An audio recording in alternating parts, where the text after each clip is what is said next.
Welcome to the Ford Innovate 191 sales event, driving better SUV value for you. Take the new Ford EcoSport, featuring Ford Sync navigation with touchscreen, Ford Pass with Wi-Fi connectivity, rear-view camera, parking sensors and cruise control. And right now, you can order a 191 Ford EcoSport with an amazing 7-year warranty, 7-year roadside assistance and 2 years free servicing. All from just €23,525. Ford Innovate, driving better value for you. See it for yourself at your local participating Ford dealer. Offer ends February 28th. Ford, go further. Price excludes delivery and related charges. Terms and conditions apply. See Ford.ie for details. Welcome into Sportsmemo's betting podcast for February 11th, Monday. We're talking AAF football, the new football league. Robbie Vino watched it. Robbie Vino handicapped it, and he's got his power rankings coming out. He's going to release them on Twitter and on sportsmemo.com. But without further ado, Robbie, welcome into the podcast. How are you? I am doing good today, Drew. How about yourself? I'm doing good. Good weekend. The betting boards have been kind to me of late, and hopefully again tonight. And guys, it's $9 Monday, so check out sportsmemo.com. All plays, including 5% plays, normally $30. Discounted to just $9 every Monday at sportsmemo.com. Great day to check out the site. Robbie, over the weekend, and guys, we're going to be talking AAF for this upcoming week, a little recap, and then some college basketball for tonight's slate at the end. But Robbie, what did you notice first week here of the new football league? Well, if we start from a gambling standpoint, a point spread betting, handicapping standpoint, where totals are concerned here, Drew, in this league, you can throw all your other football totals handicapping in the garbage where key numbers are concerned. There's no extra points in this league. It's all 2-point conversions, so your key numbers become totally different. Touchdowns either land on 6 or 8. They don't land on 7s for the most part. So, when we're doing normal totals handicapping in college football or NFL football, 47, 48, 51, 52, numbers like that, very, very key, very, very common in regular football. But here, a little bit different. You saw it with the totals. They landed 46, 21, 22, and 60. So you'll have to readjust where that's concerned and understand the value of what a new key number is going to be like here in this particular league. The rules changes a little bit different here, starting on the 25-yard line with no kickoffs, so you get no kickoff return. The onside kick, which is now taken out of play here. If you want an onside kick, you have to score, be down by 17, I think it is, with less than 5 minutes left, and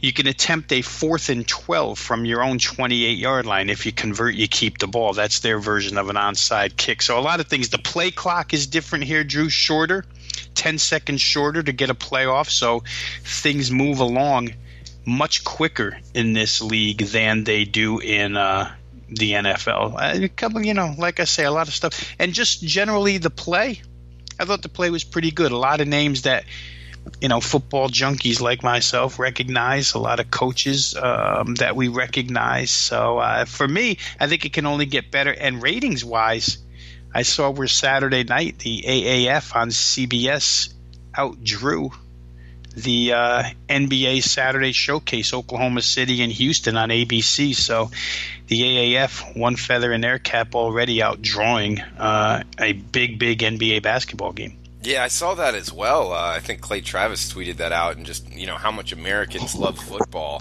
I'm with you, Robbie. I mean, as far as watching this league, and I was traveling back from Costa Rica, so I didn't see every game. But especially last night, I was watching it with my cousin, and he was like, "Oh, who's this guy? Who's this guy?" And I'm like, "Oh, he went to Toledo. He went to and I was just, and I was like, I was loving it. It was like a bunch of small, not small guys, but just names that if you're a college football fan, you recognize some of them, and even some guys got a look in the NFL as well. So I think the play was actually pretty good. The quarterback play, there was some passes that weren't there, but overall, I was pretty impressed by it. Were you? Yeah, I was too, Drew. And I think, any football guy, anybody who's played it for any length of time, anybody who watches it as intently or intensely as, guys like us in the industry do, you realize that the hardest thing to bring together of all the components of a football team is the offensive line. Those 5 guys have to be completely cohesive, attached as one, and I think that's where we find some of the poor play inside this league and stuff that will improve as an offensive line plays together longer. Quarterback play will get better, more holes will be open for the running game, and so on and so forth. So if I had to point at one thing, and it's pretty easy to figure out, offensive line play, which may have led to some of the poor offensive starts for teams this weekend. I think that'll all turn around as the weeks go on and these offensive lines get a little more cohesive. And it's interesting to watch through the penalties get called over the weekend for 6-man blitzes. You can only send 5. And a couple of times I know Bob Sanders, ex-Indianapolis Colt defensive back, got a little excited as the DC for Orlando and sent more than 5 and got these sacks, but they, you get flagged and penalized 10 or 15 yards for that. So only 5-man. I guess they're trying to protect their quarterbacks. There's not a bunch of them in this league, and you can't have no quarterbacks left by week 3. So just little nuances of the game. But from an overall fundamental standpoint, I think offensive line play has the largest amount to grow and will definitely improve the offensive play of teams as weeks go on. Yeah, Robbie, I mean, there was some names. I believe Logan Woodside, I heard his name called a couple times. Matt Linehan from Idaho, he was pretty good in the Sun Belt. So there was some guys kind of chucking it around. And, Robbie, looking up at this week, we got week 2 action. I don't believe it's about – all the games are Saturday and Sunday. And the first one here, 2 p.m. on Saturday, we got Salt Lake at Birmingham. So making a little bit of a trek here to the state of Alabama. One way, what are your power ratings on these two teams, and where do you see the line in total, and also your overall view of how you'd look to bet this game? Yeah, can we absolutely make this the first place each and every week where you'll get at least a number to throw out there? Like you said, Drew, I do have power ratings made. I'll put them up on Twitter, make them available for all those who follow us here at Sportsmemo, and we'll bring them here on the podcast for this Salt Lake City Birmingham game on Saturday at Birmingham, the home favorite here by 4.5. We'll see where the number comes. I did not establish a total for that game right now, but 4.5 the side here. And I think, both of these teams probably reside in that upper echelon after week 1, the top half of the league. Salt Lake City played a very difficult team in the Arizona Hotshots, and while they scored 22, they did allow 38 points in that game. And the one fault and the one thing I'll say about Salt Lake, which was a good offensive team, is that I learned over the years from Oregon football that any defense run by Nick Aliotti, you better either just bet over or not bet at all, because that guy, I was really surprised that he got the job in this league. But beyond that, those defenses at Oregon were sieves. And I think he spent some time at UCLA where the defenses were sieves. So no surprise that his first time out as a defensive coordinator in this league, his defense gives up 38 points. If you're looking at Salt Lake City, I think that over might be a way to bet this team. They're certainly capable on the offensive end, but boy, oh boy, that defensive side of the football was not good. For Birmingham, just the opposite. An extremely good defensive effort, 26-0 win over the Memphis Express. I think things that were most impressive about Birmingham, and I know a lot of people have noticed the same thing, quarterback Luis Perez, who played at Texas A&M Commerce and set all kinds of records, was just a terrific sort of Jared Goff-style quarterback with the sprint outs and the throws on the run and the accuracy. Birmingham also featured Trent Richardson in this game. The ex-Alabama running back didn't have a huge game as far as total yardage is concerned, but touchdown run and a couple of tough carries. You could see that. I don't know if you saw him play, Drew, but Trent Richardson, before he left the NFL, had kind of blown up size-wise and now looks much more in NFL or in football shape. And Birmingham looked pretty good in that contest. Ran the ball hard. They're more of a kind of a 50-50 split team on offense, but the defense played real well. And I would think that for Salt Lake, it's going to be hard for us to tell after 1 week and just looking at results whether the results were the product of playing real good opponents, playing real bad opponents. It's going to take a couple of weeks to decipher what's what. But I think for Salt Lake, they might have faced a softer defense in Arizona than they did in Birmingham. And I might have said earlier that the DC for Salt Lake was Nick Aliotti. I meant to say Arizona, and that would be one knock against them. So I think here you probably see Birmingham at home in Legion Field. The crowd was good. For anybody who saw the game, they support this football team. I think that crowd will be good again. For Salt Lake, it's more travel, second week in a row on the road. And like I say, early estimate from myself, from my power ratings, would show Birmingham to be minus 4.5. All right, good stuff, Robbie. And yeah, in that part of the country, I mean, they love football. The state of Alabama, I know from firsthand experience, so it might be one of the strongest home fields in the league. Might have to factor that in a bunch, especially with Salt Lake making the travel. We got Arizona at Memphis up next. This one's the night game on Saturday night on NFL Network. You just talked about the hot shots, Nick Aliotti and company, but how would you look to bet Arizona at Memphis, Robbie? Well, they are really an explosive football team. Rick Neuheisel had said in a lot of articles that I read that they planned to come out and throw the football around, and certainly they did, but they ran it really good too, Drew. And when you just watch these four games, you can see sort of philosophical differences amongst the offensive systems here. And for Arizona, wide open, almost anything goes. They've got a really good balance from running to passing. But you were talking a little bit before about names from college that were recognizable. And here, boy, the one that really stuck out for Arizona was quarterback John Wolford. Now, we know him from Wake Forest and that tremendous year he had, his final season at Wake Forest, running the football, throwing the football accurately. And that was a season in which Wake Forest kind of retailored their offense to be much more up-tempo. We see now, this past year, the second year in a row, where Wake Forest runs an awful lot of plays. Each game they run them very quickly. Wolford was the originator of that when they made the switch. And, boy, he ran this offense the same way. 18 of 29, 275 yards, 4 touchdowns, no INTs, extremely accurate.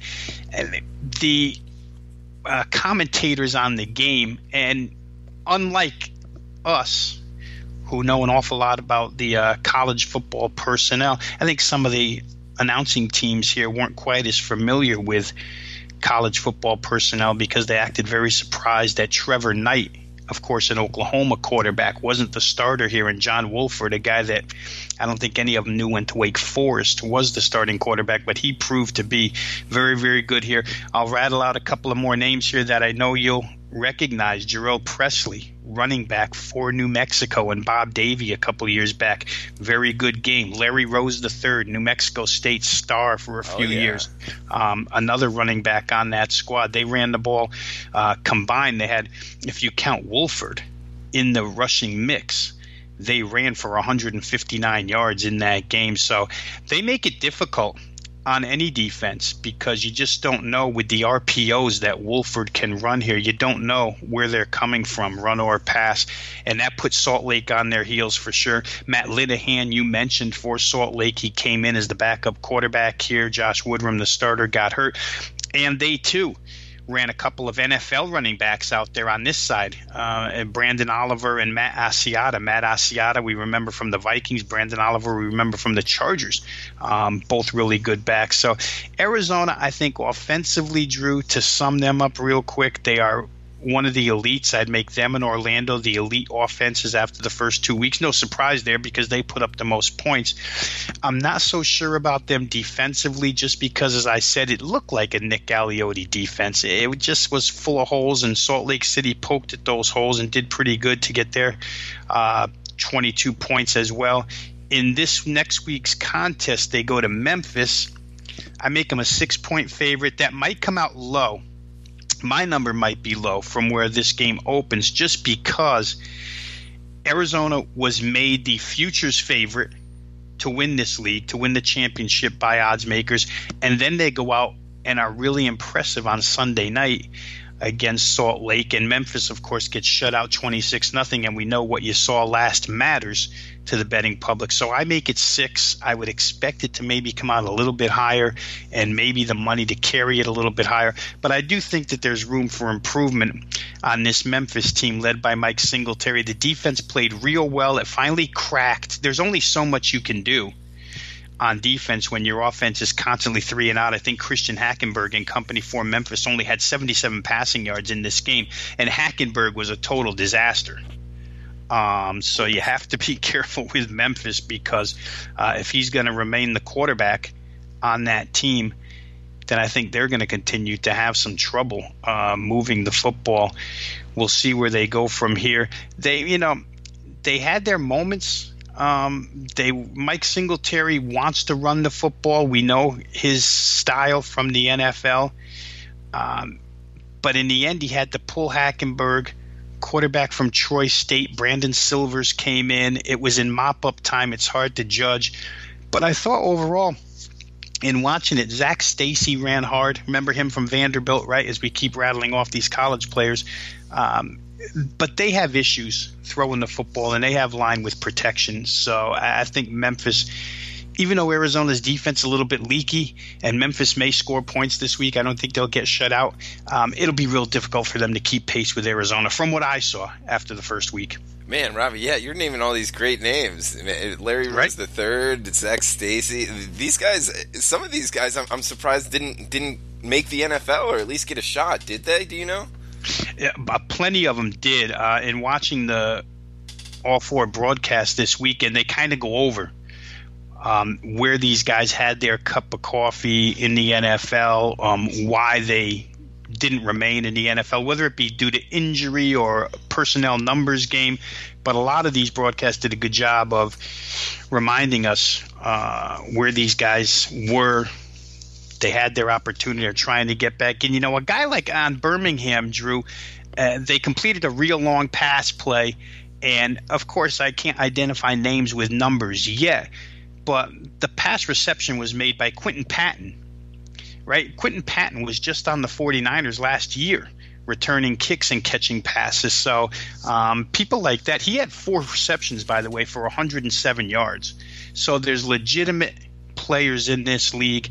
And for that reason, I feel like the spring league will probably end up working. But for those who are listening now and say, wow, we recognize a bunch of those names. If you didn't tune in the first week, tune in the second week. I think things are only going to get better. And it's not just a bunch of minor leaguers here. These are guys that had their time in the NFL. Yeah, absolutely, Robbie. And it's interesting because you got all these different types of battles like Big Ten, Hackenberg, and then Brandon Silvers coming in. I think Brandon Silvers is a more talented quarterback from watching both of them play. It's kind of hard to judge just kind of the caliber of athlete they were going against. But it's a lot of interesting decisions from some of these coaches and, not a lot of data behind it. So it's beatable, so to speak, as far as total sides in the AAF. So hopefully we can get some of the listeners on the right side here, Robbie. We got 2 games left. There's 4 games this weekend. On to the Sunday slate. And guys, remember, it is $9 Monday. If you're listening to this Monday, we got every play discounted to just $9 on sportsmemo.com. But we got Orlando at San Antonio, 4 p.m. on Sunday, Robbie. This one on CBS Sports Network. What do you got for a projected line, and how would you look to bet this one? Got Orlando on the road, -2 in San Antonio. San Antonio gets to stay at home for the second consecutive week. Head coach Mike Riley. We have plenty of experience watching Mike Riley teams, right? Kind of a West Coast offense, or kind of an NFL-based offense, West Coast system. Saw him at Oregon State, saw him in the end at Nebraska, now here at San Antonio. His offense looked like Mike Riley's offense always looks, as far as play calling, as far as philosophy is concerned. Orlando's offense looked like Steve Spurrier's offense looked when he was in college football. They score 40 points. The 40 points that they scored, Drew, not all attributed to the offensive side of the football. The defense had a pick six. The defense came through large in that game for Orlando. We talked a little bit about Steve Spurrier being rejuvenated to be a head coach again. Might be a little bit of an angle. Man, he was fired up. He was mic'd up in that game for those who saw it. And I do remember one particular instance where, Orlando ran a jet sweep and the receiver dropped the football, and a couple series later they came back and ran the same play, and they had Spurrier mic'd up, and he called the play, and he said, run that play and tell him to catch the ball this time. Yeah, I saw that too. It was good to hear the old ball coach. But defensively, they forced 4 turnovers. I think if you're going to ask me which team was the most balanced on each side of the football, it had to be Orlando. They're explosive offensively. They take their shots downfield. They run those quick screens that Spurrier used to like. His running game looks like Florida's running game used to look like. But boy, they were balanced on each side of the football. Now, some of that could be attributed to the fact that, Atlanta's no good, but if Atlanta is any good, then it's a really impressive 40-6 win. We'll have to find out down the road how good the Legends are. I think for them, when I went over their 52-man roster last week when I was trying to establish some numbers, I thought that maybe Atlanta would be toward the bottom of the pile here. So it could be that it's just not a very good football team that Orlando took advantage of. But there was distinct differences on the field in that game, Drew. One of them being at the quarterback spot. Orlando started Matt Sims, who was just dreadful in that contest.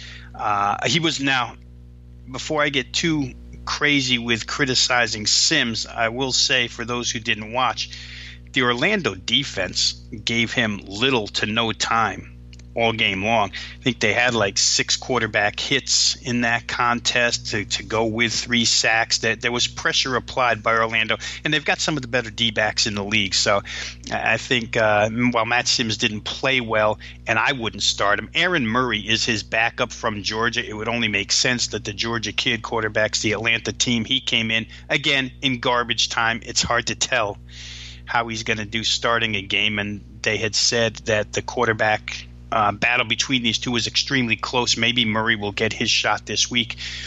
But Orlando dominated from start to finish on both sides of the football here. I make them right now, they and Arizona, the 2 best teams power ratings-wise. Just so you know, I have Orlando. If the game were to be played on a neutral field between they and Arizona, Orlando would be a 0.5 point favorite. So it's near pick'em between those two. But I do think Orlando's defense really is the deciding factor here between the what we saw to be the 2 best teams over the course of the weekend.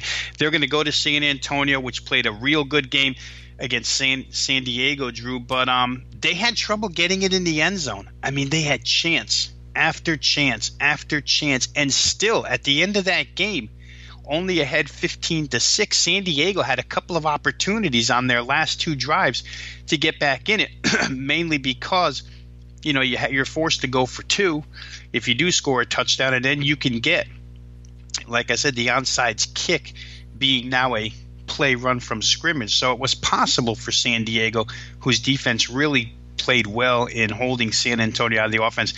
But they had a lot of yardage in that game, I'll say that. San Antonio did look pretty good as far as offense is concerned. They just couldn't get in the end zone. That would be the derogatory point of their offensive play. Logan Woodside, you mentioned earlier, he the quarterback of San Antonio. and pretty balanced team. Like I say, it's a Mike Riley offense. You're going to get what you're going to get, but they need to score touchdowns rather than kick field goals. Field goal kicking in this league was really good for the most part. I mean, San Antonio goes 3 for 3 kicking field goals, and San Diego 2 for 2, so 5 field goals attempted, 5 field goals made in that particular game. So we'll see. That should be a real good game, probably your spotlight game of the weekend, Orlando at San Antonio.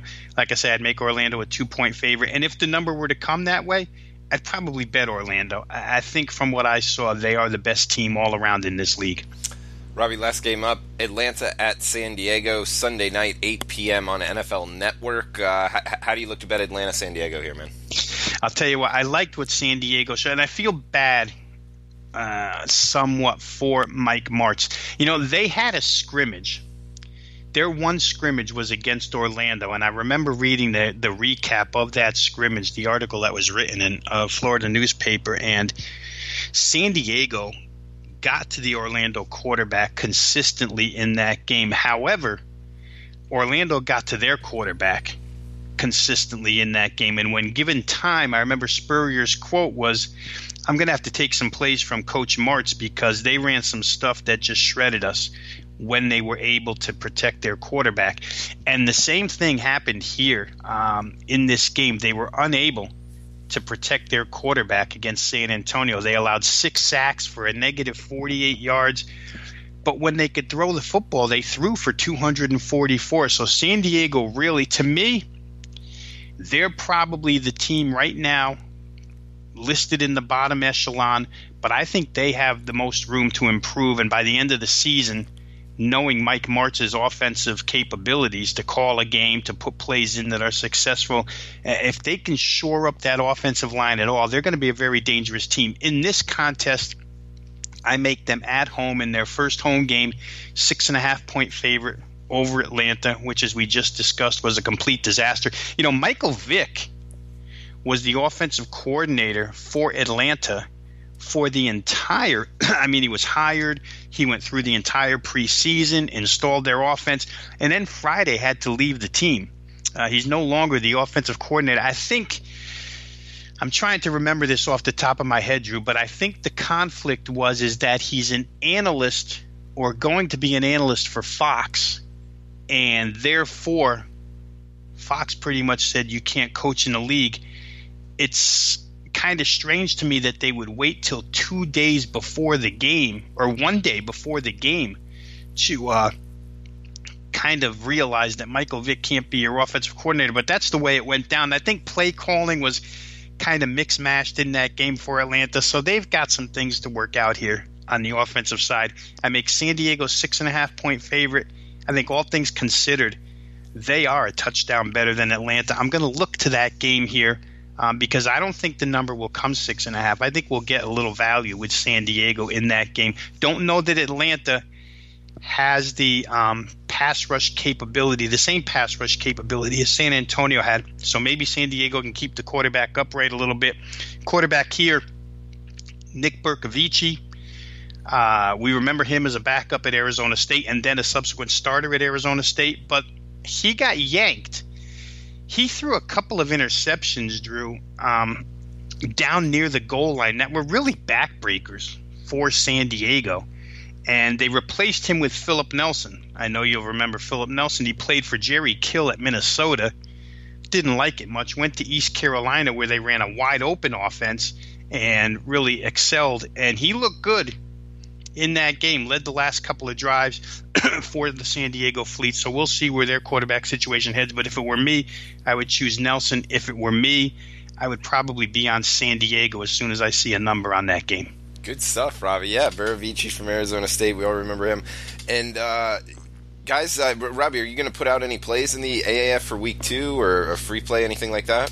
Yeah, I'm hoping to. I would have this past weekend. We just don't have – our systems aren't set up for it yet. Hopefully they will be. If they're not, we'll get free plays out there. But I think, Drew, like you said it's beatable. I agree with you. If you just look at the results from Week 1 – no game was decided by less than 9 points.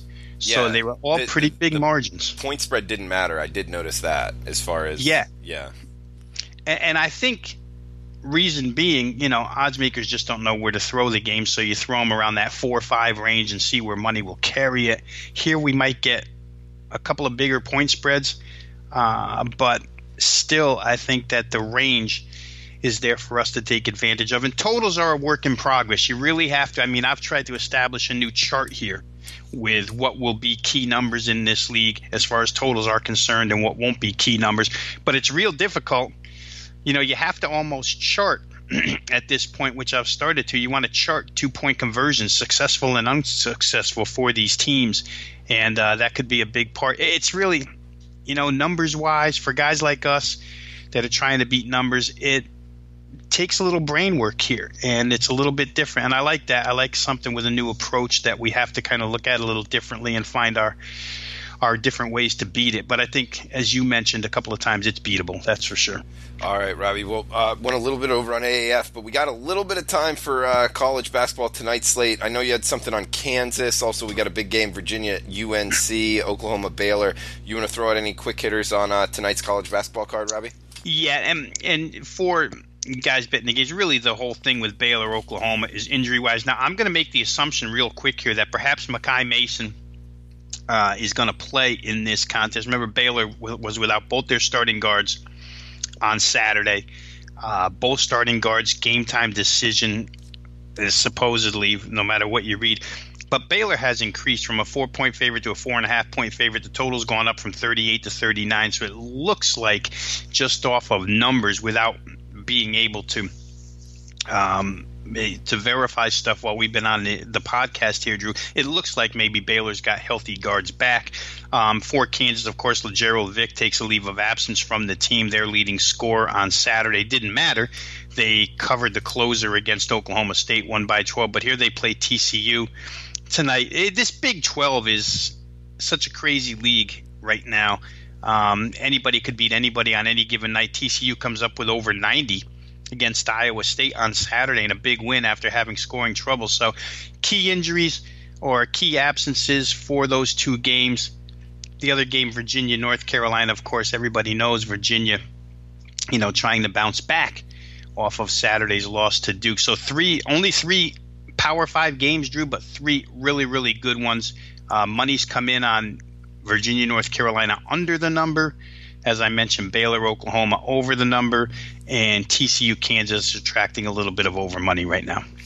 Robbie Vino. Rob, follow him on Twitter at RobVinoSports. Put out his power numbers there, also on sportsmemo.com. Guys, remember it's $9 Monday. Every play on the website at sportsmemo.com, discounted to just $9 every Monday. We got 5%ers up there. Robbie's got a couple plays in the NBA and college basketball as well. Look out for his AAF plays on sportsmemo.com, service or free play style. Just make sure to check it out later in the week.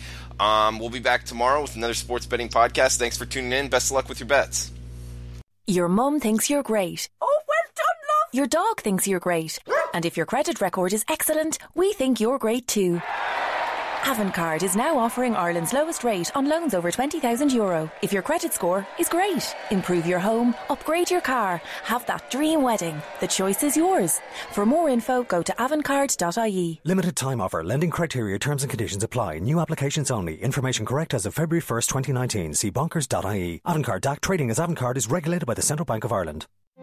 The outcome of Brexit may not be certain, but one thing is clear. Your business could face serious challenges.